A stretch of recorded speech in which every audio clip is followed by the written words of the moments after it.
Rocket is the oldest surviving Berry-type locomotive in preservation. It is one of a batch of 5 locomotives that were ordered by the Philadelphia and Reading Railroad in March 1838. A much later builder's plate attached to the smoke box informs the reader it was built by Braithwaite and Company of London, which presumably alludes to Braithwaite, Milner and Company of London, but whether they actually built the locomotive is not clear, as that company was in receivership at the time and not accepting any further orders. Rocket is a typical member of Edward Berry's 040 luggage engine, featuring inside wrought iron bar frames and a cylindrical dome-topped firebox. The wrought iron boiler is 7 feet 3.5 inches long, 2 feet 11 inches in diameter, and contains 68 2-inch outside diameter iron tubes.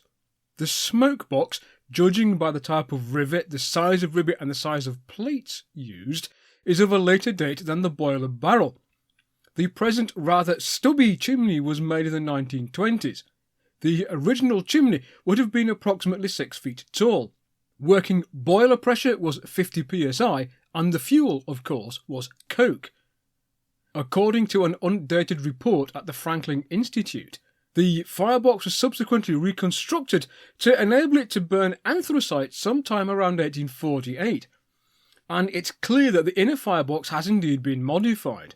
The inner firebox was originally dome-topped, and if it followed Berry's usual practice, would have been fire-welded rather than riveted. The present iron inner firebox is of riveted construction, with flat rather than conical rivet heads, suggesting a later rather than early date. It has a rounded roof formed from several plates, but it retains its D-shaped plan. Quite how the lowering of the crown of the firebox would have helped it burn anthracite is not clear, as there would have been much less room for flame development. The firebox, of course, would be entirely unsuitable for burning wood, which the locomotive apparently did in the 1860s.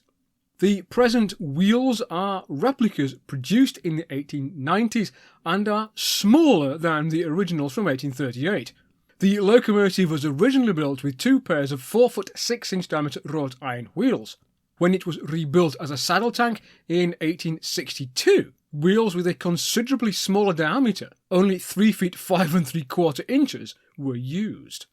The replica wheels provided in 1893 are cast iron rather than wrought iron, and for whatever reason known only to the restorers back then, are 4 feet 1.5 inches diameter, so they're smaller than the originals.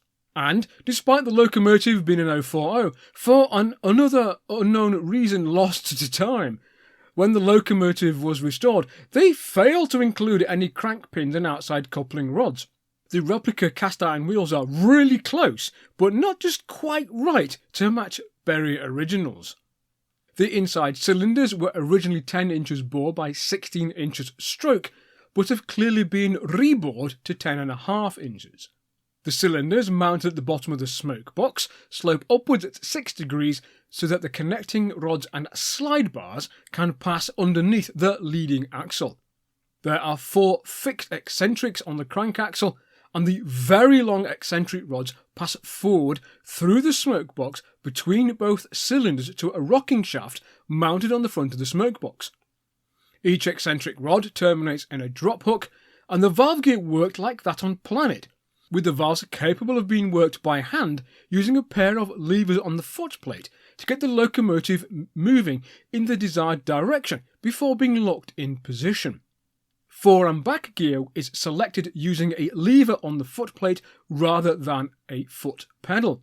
A 4th lever on the footplate can disengage the valve levers so that they are not constantly wagging backwards and forwards whilst the locomotive is in motion, a considerable improvement on Planet. Rebuilt as a tank locomotive in 1862, Rocket was in use until 1879. It was then stored until it was quote-unquote restored in 1893 for display at the World's Columbian Exhibition. Thereafter, it lived a somewhat nomadic existence before going on display at the Franklin Institute on loan.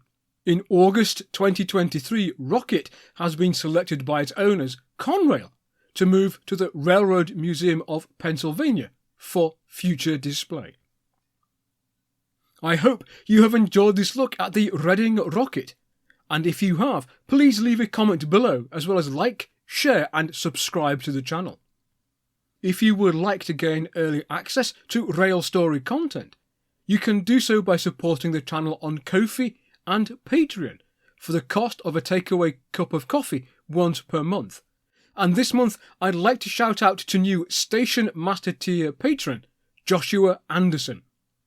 I would also like to thank my friend and colleague Matthew Richeza for the use of his photographs of the rocket. And I look forward to seeing you all next time on Rail Story.